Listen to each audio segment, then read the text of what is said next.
छत्रपती शिवाजी महाराजांच्या शिवस्मारकासाठी राज्यातील 70हून अधिक नद्यांचं पाणी आणि किल्ल्यांची माती आणण्यात येणार आहे। नाशिकमधून गोदावरीचं तीर्थ एका कलशातून मुंबईला नेलं जाणार आहे। या तीर्थकलशाचं पूजन रामकुंड इथे भाजपच्या प्रमुख पदाधिकाऱ्यांच्या हस्ते करण्यात आलं। नांदेडमधूनही माहूर गडावरील माती आणि दक्षिण गंगा म्हणून प्रसिद्ध असलेल्या गोदावरी नदीतील पाणी मुंबईमध्ये पाठवण्यात आलं।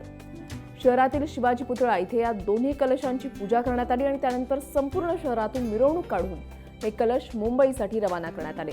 तर मराठवाड्यातून गोदावरीचं पाणी तसंच पैठण, दौलताबाद किल्ला आणि वेरूळ येथील शहाजी भोसले यांच्या गढीची माती मुंबईकडे रवाना करण्यात आली।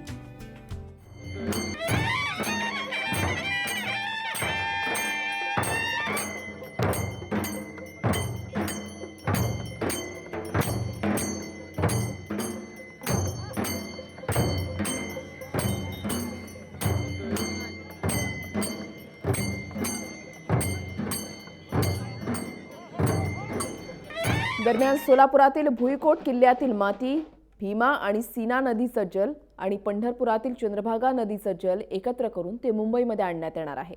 तर दुसरीकडे कोल्हापुरातील किल्ल्यांवरील माती आणि पवित्र नद्यांचं पाणी मुंबईला आणण्यात येणार आहे। परभणीतून सुद्धा अरबी समुद्रातील छत्रपती शिवाजी महाराजांच्या स्मारकाच्या भूमिपूजनासाठी गोदावरी, पूर्णा, दुधना आणि इतर नद्यांचं पाणी घेऊन एका रथातून वाजत गाजत मिरवणूक काढण्यात आली।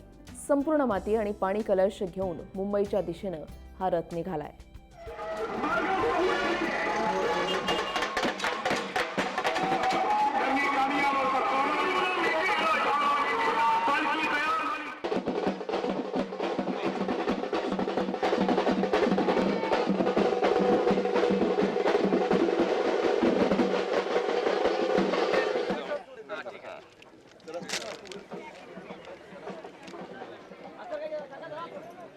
महाराज की जय जय भोले।